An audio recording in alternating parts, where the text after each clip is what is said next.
qu'on n'a jamais vu un accord qui a été signé entre le président Kabila et le président Kagame. Est-ce que vous pour outrepasser tous les volets. Ce n'est pas sérieux ce que vous dites, monsieur Kamere. Si vous aviez un plan pour pacifier l'Est du Congo ou l'ensemble du pays, et l'Est du Congo, c'est toujours là où il y a l'instabilité dans votre pays, et ce plan approuvé à l'Assemblée nationale, elle n'a pas été appliquée. Pourquoi? Est-ce que c'est parce qu'il y a eu un autre plan entre Kabila et Kagame? Justement signé le 23 août 2008. Et, 8 mois après. On va revenir sur votre plan là. Exact, on va revenir sur mon plan, oui, mais donc, je voudrais vous dire, le 23 août 2008, oui, le président Kabila et Kagame, à travers les représentants. Oui. Ce qui est curieux du côté du Rwanda, c'est le chef d'état-major général de l'armée, le ministre de la qui est- Défense, qui avait signé. Qu'est-ce qui est curieux dedans? Curieux, c'est de l'autre côté. De l'autre l'autre côté, côté, oui. c'est le ministre de l'Intérieur qui a signé à la place du ministre de la Défense, ce plan-là. Vous avez C'est pas- l'inspecteur général de la police qui a signé à la place du chef d'état-major général de l'armée. Donc ça veut dire que de votre côté, vous n'étiez pas sérieux, du côté rwandais, vous étiez sérieux. C'est ce que vous voulez dire? Ça, moi, je n'entre pas dans ce qui se passe du côté du Rwanda, mais les personnes attitrées Oui, oui. à engager l'État dans les domaines de la défense et de la sécurité. Selon vous, pourquoi, de votre côté, il n'y a pas eu ce sérieux qui a mis le Rwanda? Et je crois qu'il y avait d'agenda caché. Je crois, et je suis convaincu de cela. Parce que je ne peux pas comprendre qu'au moment où nous sommes en discussion avec la rébellion Oui. de Laurent Nkunda, Oui. nous avons approuvé les recommandations et les résolutions après la conférence des Goma, et ne reste plus qu'à les appliquer. On va chercher un raccourci où le peuple congolais apprend à travers la radio et la télévision que les troupes d'un pays qui venait d'agresser le Congo, qui a occupé le Congo pendant plus de 5 ans, reviennent au Congo pour pacifier le Congo. Donc ça veut dire que votre président, M. Kabila, est toujours sous la coupe de Kagame et du Rwanda alors? C'est vous qui le dites. Non, non, c'est pas moi qui le dis. Moi, j'ai Donc, dit si tout vous faites simplement- l'interprétation que vous donnez là, ça veut dire que M. Kabila ne peut pas gérer des choses. Il prend les instructions de Kigali. Nous sommes dans une interview. Oui, c'est une Et, question que je vous pose. et Oui. comme vous êtes démocrate comme moi, Oui. je respecte vos déductions. Oui, Mais c'est moi, tout simplement, ce que je vous dis, Bon, mais en c'est... tant que le futur président du Congo, Ah, merci, Parce que Dieu vous entende. voilà, Merci, oui. vous êtes, quand vous partez aux élections, comme Gbagbo a dit, on ne va pas aux élections pour perdre. Oui. Vous allez pour gagner. Oui, exact. Alors, si vous gagnez maintenant les élections, qui va se tenir en novembre, Oui.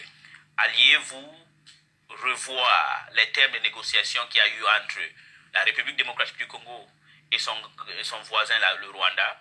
Absolument. Je dirais au président Paul Kagame que nous avons besoin de la paix au Rwanda, la paix au Congo. Je dirais au président Museveni de l'Ouganda que nous avons besoin de la paix en Ouganda et la paix au Congo. Le Congo, c'est un géant. Le Congo, quand il est instable, c'est toute la région qui est instable. Le Rwanda peut avoir l'illusion d'avoir une paix, mais c'est toujours fragile. Oui. Quand tous les anciens rebelles du Rwanda, les anciens militaires d'Abiyarimana se trouvent encore sur le territoire congolais, Et c'est la faute du Rwanda, ça? c'est pas la faute du Rwanda. C'est la pourquoi je faute de- voudrais lui dire que nous avons intérêt à inscrire la recherche dans la paix à l'est du Congo dans un contexte régional. D'accord. Sous-régional, parce que il ne faut pas chercher des solutions aux problèmes internes du Rwanda au Congo. Au Congo. Mais- Parce que les génotides de 94, Oui. c'était entre les Hutus et les Tutsis. Oui. C'est toujours la communauté internationale, au nom du droit humanitaire, qui avait demandé aux Zaïre de l'époque de Oui. Mobutu d'ouvrir les frontières. Oui. Et nous avons accueilli chez nous 2 millions de réfugiés rwandais, parmi lesquels malheureusement les ex-FARC Interamwe, qui étaient armés, armes et munitions, chars et tout ce que vous voulez. Par votre gouvernement? Non, ils viennent de chez eux. Mais ce que je voudrais Mais vous souligner les avez ici, soutenus toujours, vous les avez cachés. Parce que vous non, les- ils sont entrés chez nous. Oui. Je suis en train de parler d'abord... Mais monsieur Vital, je vais Non, revenir là sur le vous êtes problème. en train... C'est Non. très important. Oui. Je suis en train de montrer la responsabilité de départ et la défaillance de la machine internationale dès le départ. Puisque D'accord. au moment où ils sont entrés chez nous, Oui. quand ils entraient chez nous, Oui. au nom de l'opération turquoise, Oui. si on les avait Donc, un peu désarmés, comme en Côte d'Ivoire. un peu comme en Côte d'Ivoire, je ne connais pas très bien la question de la Côte d'Ivoire, mais maintenant ici je parle de la RDC. D'accord. Je voudrais dire, si à ce moment-là, Vous évitez ça. si Bon, à ce allons- moment-là, Oui, oui. on avait désarmé Oui. les militaires d'Abiyarimana, Oui. il n'y aurait pas eu de problème après. Si à ce moment-là, donc il y a déjà la responsabilité dès le départ. Mais pourquoi? malgré ça, Oui. à l'époque de Mobutu, et de mauvaises choses, il y avait eu tripartite. Et c'est Kengo, l'actuel président du Sénat, qui était Premier ministre. Il y a eu des résolutions pour Oui. dire ces gens, on les éloigne à 150 km de leurs frontières en attendant d'organiser leur retour et que les HCR les encadrent. C'est la communauté internationale qui a dit qu'il n'y avait pas de moyens. La communauté internationale a organisé le désordre dans votre pays. J'ai dit la machine onusienne à ce moment-là a prouvé sa défaillance. Donc l'ONU n'est pas une organisation honnête alors. Donc ça crée des problèmes. Non, je vous pose si vous dites ça que... Ça c'est une déduction dangereuse. Vous pouvez être honnête et avoir des défaillances. Non, je peux être honnête. Non, je vous pose la question sur l'ONU. Oui. Est-ce que vous êtes content de ce que l'ONU fait chez vous? Oui ou non? J'ai dit oui et non à la fois. Oui et non, pourquoi? J'ai dit non, puisque dès le départ, on pouvait arrêter ce drame. J'ai dit oui, parce que je dois reconnaître, sans la présence des Nations Unies, ça allait être pire. Ça allait être pire. Et je suis mieux placé pour le dire, puisque j'étais commissaire général du gouvernement chargé du processus de paix. Avant cela, j'étais chargé des relations avec les Nations Unies. Brilliant. Mais il y a un autre problème, monsieur Vital Kamerhe.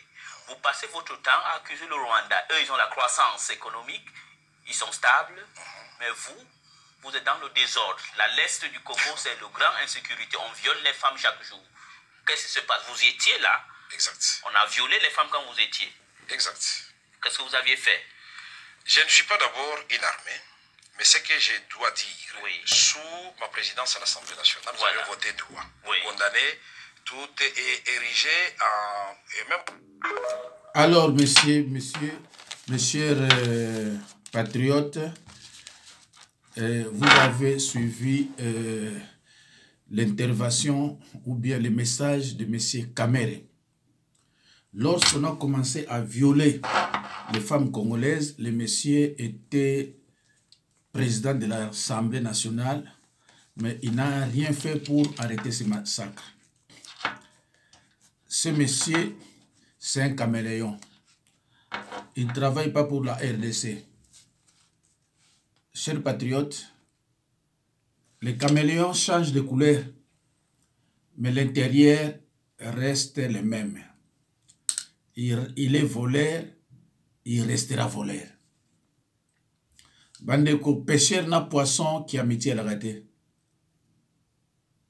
Pêcheur n'a poisson qui a amitié à la raté. Alors, Bandeko, Oyo bayebi Vital Kamerhe. Bayebi saye asala tout asenga pardon à peuple. P a démissionné. Bamisale zebele. Namboka na bamisale zebele ya kusala. Ezaka rate ke il faut zala ministre. Non, bamisale zebele. Ndé na expliquer bino ki so ponanga fallait ba tinda ye ministre de pêche et élevage. Bagno tika ye côté Tanganyika kuna côté lac Tanganyika. Pas bambisi ba zebele. Voilà. Donc bandeko bolandi eloko ya kala mais boyoki déjà maloba ya muto ndenge ezalaki. Alors message nanga non. Pourquoi bango baza koyiba? Parce que au départ mais c'est une lomo alobaki loko moko o ezali ke mutu soka yibi ezango rien ezango retro commission. Voilà. Donc yamana ba Kamerhe lokola bazana mayele ona koyiba ali ba futumuki. Par exemple, quand on reçoit au Congo des rétro-commissions d'une affaire, sous d'autres cieux, c'est illégal. Mais au Congo, c'est légal.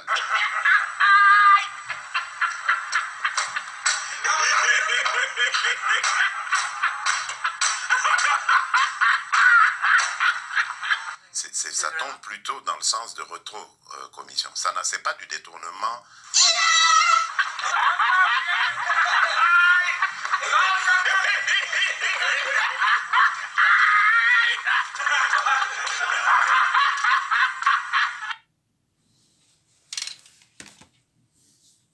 Ce n'est pas du détournement.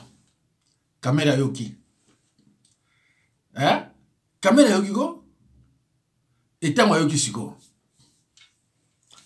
Alors bandeko, message ya Lelo ezali, les caméléons changent de couleur, mais l'intérieur est le même.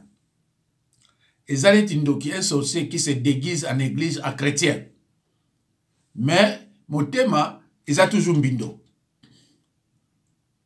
Ndoki osa lia batu à se déguiser en église net chrétien. Mais bon moni so bozu papier oyo. Ah, voilà. Tous quand même. Sous papier oil. Oh. Allez, yo so nanda kuna zo papier oil. Au moins on est fouillé. Allez. Hein? Voilà. Zo faire au repasser en go. Zo faire au repasser en go. Et où on se boite? Au moins papier. C'est comme ça mon thème est ndoki. Même si c'est à quelle repentance, mon thème est ma boite. Parce qu'il a un cœur litigé. Et où on se boite? Yangwana, na Biblia, Jésus a recruté Gatam Kolomote Ndoki pour prêcher parole. Yo motolandaka moto ya utaki na monde ténèbres ali abatu.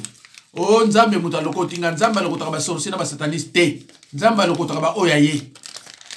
Donc ce qu'on a dit, il y a commettre le péché de participation, donc il y a un séjour, un lieu de tourment. Voilà. Alors, na message oyo, na glissé un peu comme on a Edouard Mokolo, sataniste. Edouard Mokolo Wampompo, Azalaka succès na Kinshasa, Azalaka ambassadeur, Azalaka place belé tout ça. Mais Azalaka après parce que Nzamba bani déjà ko réclamer. Aza parmi batu oyo Mobutu a utilisé qui na ba service ya empoisonnement. Parce que Mobutu et pas na ba kuna aner à l'époque a un service moko uniquement pour ko empoisonner batu. Alors bazalaki 4 ou 5 Edouard Mokolo Setiale Mbanda de obiengo na bosani ko bakomo na bango mais ça déjà vidéo na tanga bakomo na bango kala na ba ça fait 5 ans ngo batu wana bazalaki spécialement pour na ko empoisonner ba congolais basala ba Kurwana déjà Seti ya aza déjà kuna Mbanda aza déjà kuna Mususu wana pe na ba aza déjà kuna etikali botikali bien de bien Mokolo Wampompo Edouard Mokolo. Donc na ba 2001 tant on a empoisonné mais les gars trop ba empoisonnement Mokolo Wampompo à travers Mobutu commune. Ti le lo a travaillé kaka na bagabila. Mais Edouard Mokolo yeba ki wazo bana yo za musala nzambe. Kalate soko bengi ngatina bondira pona yo.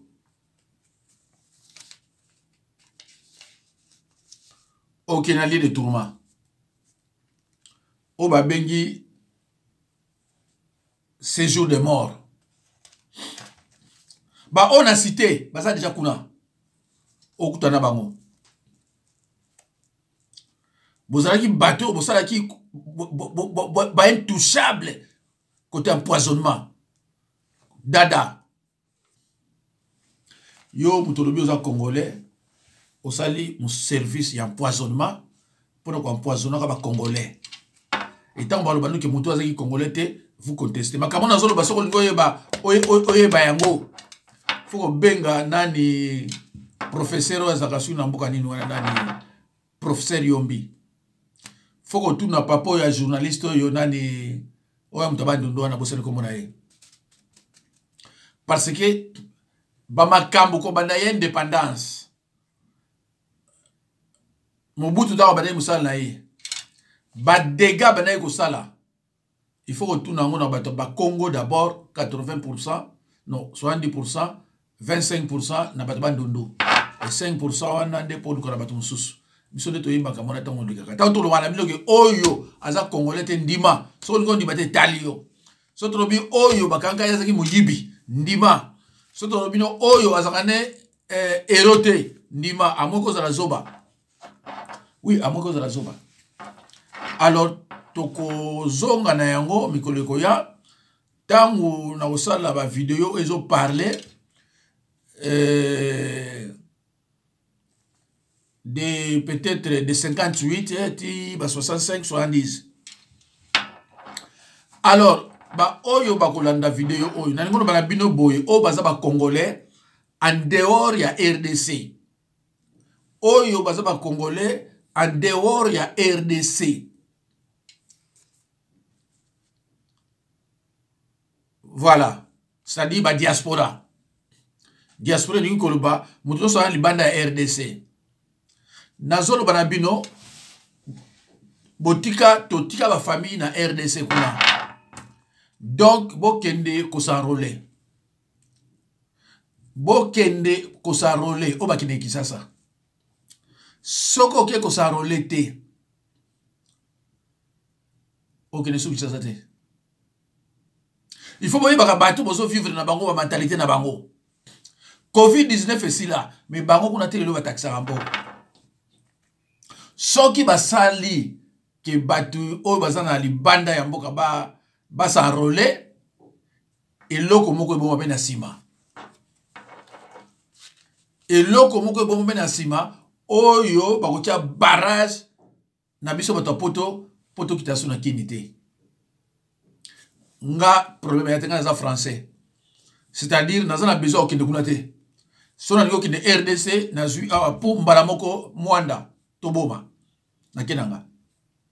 Mais yo oza congolais na France. Eza signe ki patriotisme na yo. To solo la kina mama nani Justine Kasavubu. Wani mama, le oza congolaise faut s'enrôler hein. Pour défendre mboka na yo, on peut savoir il faut s'enrôler. Mais que so s'enrôler te, pour défendre mboka no ndengeni.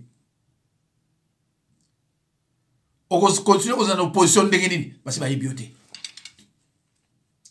Mais je crois à s'enrôler et batu musu ba comprendre yete ba bendani. Ba moni dia cette trahison.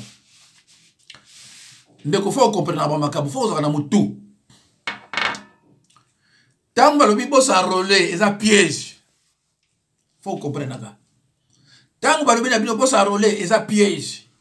Sinon, tu as surtout quand tu as maman aucune ambassade. Tu as une carte électeur. Carte d'électeur, et ça dit. Si vous avez une Congolais. Oh, non, l'exception carte d'électeur. Oui, qui est africain pour voyager au Sani. C'est pour cela bande kunanga oyo bayokinga. Soko za na ndeko awa na mpoto aza congolais. Loba na ye akende ko s'enrôler ndenge baninga nyonso baza ko s'enrôler l'ambassade. Pour ça piège o ba osala bino. Na boyi oyo ko le lava. O mosala nzambe lo baitenga na yebisi bino. Ngana okende te parce que ça français. So na okende ki na zui visa pour na ke na visa si na zongi. Luka koyo kaka makambo ebima na mitu ya bato ba rezonaka. Kolinga te olandaka koyoka ya bato yo ba rezonaka te. Mais lokola comme na poto yo ba no pesa importance keba. Na bandeli. Ko s'enrôler eza ba piège. Eza ba piège o ba kosala ke tango yo olinga ko kitana kini mama kufi to papa kufi. À partir du aéroport, on a besoin de ça. Tout va gagner. Bon, c'est une carte d'électeur. Oui, exactement. Mais exactement. Donc, yo, osaki a roulé, ou a voté quitter. Et comme même nous, il faut comprendre que tout, il y a battu, oh, yo, tout vivre dans bango. Est-ce que l'idée, on est à Chilombo? Parce que Chilombo va dire, Salaboy. Comme ça, tant on a 2023 élection, bateau yo kuna ba s'enrôler te, bako ya te. Soko e kanga ba. Parce que il paraît et comment au cause on a visa awate, au jour na Kinshasa kuna. Et ceux qui kuna Kinshasa ba refuser, sur place au zonga ou bien ceux qui ticket na bien na yo, moi chanyo sur place ya te, bako tshona kasho. Ngai musana ko prévenir batu et pas ma bezali tangu yo kuta na zoba akoloba noni na ba te yo somta komba ko kelete tangu yo kuta na zoba pona bibango ba biso ate boite ko sala boite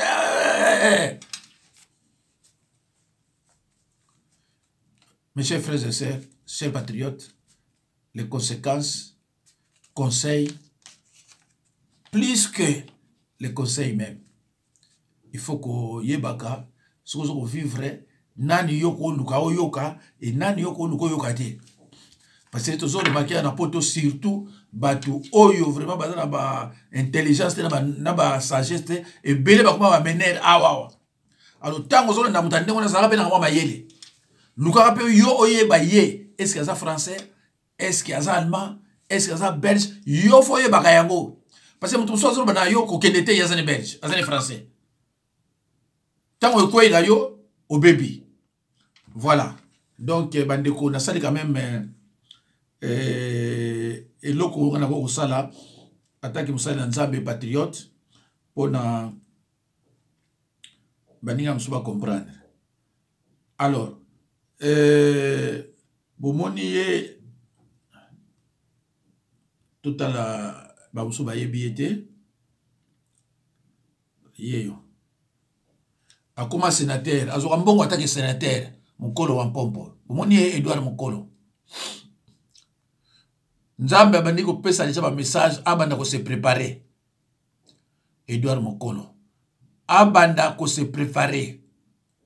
Aza muto ya sali mabe mingi na mboko na biso ba ngwanda ba Mobutu ba Seti Yale ba Baramoto et le reste. Oyo Edouard Mukolo sataniste va faire souffrir peuple na deuxième république. Bango nyuso ba kota ipa ya Kabila. Ba oyo na opesa Kabila ba directive ya kosala mabe tala bango. Tala bango. Mekeba ta musu yo pesa déjà na kati na yo. Poto mona ba musu ba kufi na yango. Ce qu'un homme aura semé, il le moissonnera. Voilà. Alors, bandeko, nabanzi, hola. Congo, les biens de café na Kinshasa, ni lipan. Portez des mallettes. Sabandekuma, président, Babubu, Bapange Betia Este, Yaxid, Bakele Kurezone qui président, nani ke vona candidat. Congo, Bakele Kurezone, nani muke kwa natina kutu, nani muke soutenir, à quand? Mais nous devons que tête va premier président. Ils sont à l'Assemblée provinciale, ils sont à l'Assemblée nationale, ma ministre de Kinshasa. Bakele Kurezone veut que non, ni façon base, mon Congolais Koumina, président de la République. Mais il pense seulement, ni façon base, mon Congolais Bakila, ça qu'il n'a pas porté des mallettes, à Bakome Koufoua. Moi, j'aime Yandiaï, trahi par ce frère Bakongo. Il y a un truc qui est Bakongo. Est-ce que le monde a bien le monde a coup? Mais nous venons de dire que non, ça va mon aïe, il faut que vous d'abord député, ministre et gouverneur. Même si vous éliminer la valeur, tel minimum qui coule qui va Congo, vala qui va Congo, que niveau national va reconnaître mon Congo, parce que l'ITKV, mais qui m'a dit quoi dans toi?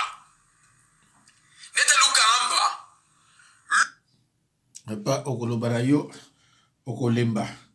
Ngamona zali awa batu wa kombatanga ba Congo. Oyo nde naza awa ba oba kombatanga penzana ne osakana te eza ba Congo. Voilà donc ondeko botala o salami lelo. Oui. Ici nous sommes à l'université de Kinshasa, tout près de cliniques universitaires. Je pense que vous êtes en train de voir la route. À peine je suis là. Le véhicule ne passe pas et moi-même là je suis en train de faire les pieds. Donc vous-même observez, vous avez les fils électriques qui sont déjà entrés ici dans le trou. Donc observez vous-même, la route est vraiment très bloquée, vraiment bloquée, vraiment bloquée. Alors Owana et Outou Salama, je crois hier ou bien avant-hier, na pluie moko Outou beta mana et Outou beta na RDC kuna.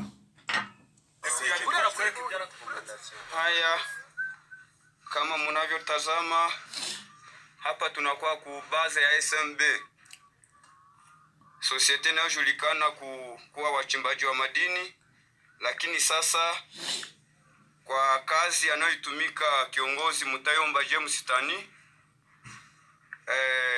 na kwa mtu ambaye hatutamueleza majina yake kwa ajili ya usalama wake, ametuelekeza mahali alikuwa akiweka vifaa kama na hivi. Alafu kiongozi mwenyewe atawaelezea vifaa hivi ni aina gani. Kuna kifaa anachokikamata kwa mkono wake, kuna kingine hapo pembeni. Ndiyo, kama mnavyotazama wapendwa, pembeni mnaangalia pia vitu vingine. Mnaangalia kompora, ndiyo. Haya, ingendelea kutazama mpendwa. Tulikuwa tukizani kwamba hawa ni wachimba madini, lakini sasa mambo yamebadilika. Nadhani kila mmoja anatazama sasa kwamba mnatazama chombo gani hiki tena? Haya. Tazama. Mnaviangalia na vingine vingali vikikuja. Yani walikuwa wameweka vyombo. Inawezekana hao walikuwa na mpango wa kuteka nchi kabisa. Natazama vyombo walivyokuwa navyo.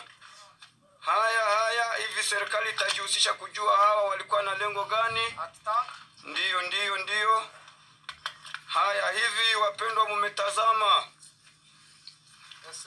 Hivi ni vifaa vya jeshi kama mnavyotazama. Kama kuchimba madini wanatumia vifaa hivi vya jeshi, mimi sijui. Alafu hivi vyote vimepatikana kwa mfanyakazi mmoja aliyekuwa mahali hapa, lakini anaipenda nchi. Hivi leo ni tariki 1 mwezi wa 3 mwaka wa 2023. Na jani mnatazama hapo, jana kulipatikana vifaa vingine. Kiongozi Kolonel Mutayomba James akakaa mahali hapa akafanya uchunguzi. Sasa kwa alfajiri ya leo amepata hivi vingine. Tunadhani tutafanikiwa kupata na vingine, maana tunajua hatutakaa. Kiongozi huyu hatakaa na raia mwenye kuwa na habari yoyote asikae. Tafadhali ni kukomboa na kusaidia nchi yetu. Huyu ni kiongozi mzalendo, mzaliwa hapa, anafanya kazi kwa kupenda na kwa moyo wa usujaa. Mumtazame kabisa, ametumika. Haya.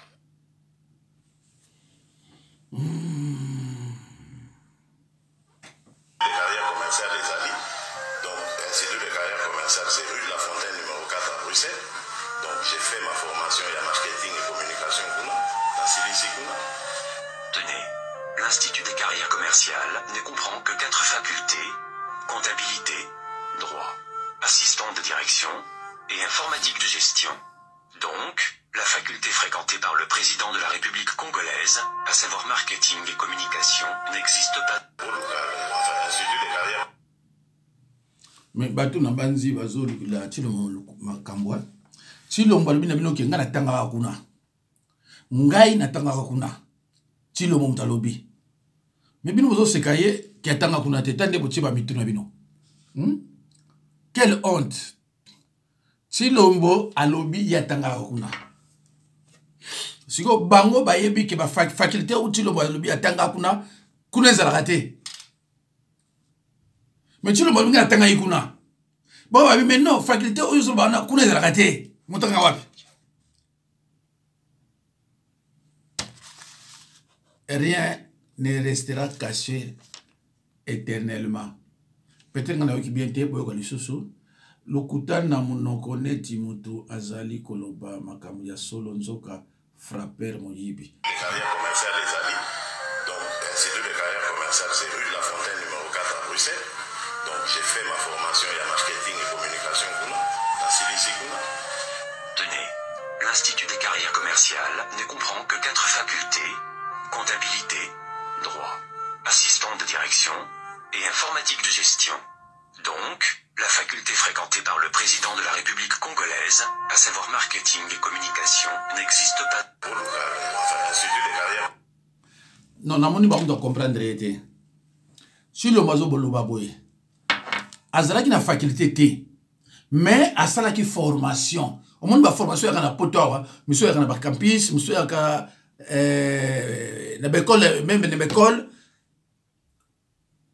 tango zo sala ka mo eloko mo boba bino que no sala moi formation bongo que no sala stage quelque part. Alors Tshilombo parle de formation, Tshilombo ne parle pas de faculté. Tshilombo alobi na sala ki formation nanga kuna alobi bien formation alobi te ke nga sala ki faculté. Donc bango ndem to comprendre été balobi que faculté alobi kuna sala te c'est vrai soko tchango na faculté kuna sala te mais yazo ba sala ki formation c'est-à-dire ndenga bana ko sala biloko na yewana akene ko temo ba bino que sala ma formation à 3 mois ou bien il y a 6 mois ndenge Lumumba aye ko sala formation na poste ya Gombe wana weza na balabala ya Sovacom Lumumba ya kuna ko sala formation mais lukula moto ezaki makasi soka saki 3 mois 6 mois moye balingala ezate. C'est ainsi que c'est comme ça aussi que nani oyo azo basaki formation tango ake posa la président et aussi mbaté pour formation wana ça n'a rien à voir na place ya Zala. Voilà, nous pouvons comprendre que les une formation qui une formation pourquoi vous savez on a dit on dirait sur le Cameroun hein oh papa je vais acheter par ici là il s'agit sur comment il va donner ce qu'on a pour le baou mon toi il va le dire arrêter à vous madame Pemba asainaka Nakabi Pemba asainaka Chapelle Pemba asainaka Nakabila Musa ya Musa asainaka you know your boss a contact kwa kwanga asainaka Bajo Kwebu asainaka Pita kamera le grand volet du Congo asainaka papa Papa noso wala lisanga tu wana basala beseka bon yebi sangai fonctionner le président Martin Fayulu la semaine de la Congo et c'est ça moto asaba bako pembe asala rebelote aiba bongo l'état te aistoka peuple te c'est pas asaba bako pembe c'est ça mon état yango batekola ngai décembre 2023 c'est notre devoir et puis c'est ma congolais et que toi que le boleli a comme un devoir et ça mon état pour asaba bako pembe aiba te Pemba les sonneurs on peut s'amuser Pemba j'appelle Pemba notre vice-président de la République pendant 5 ans vice-président de la République chargé de conflit peuple congolais vice-président de la République qui chargé ce qui pendant 5 ans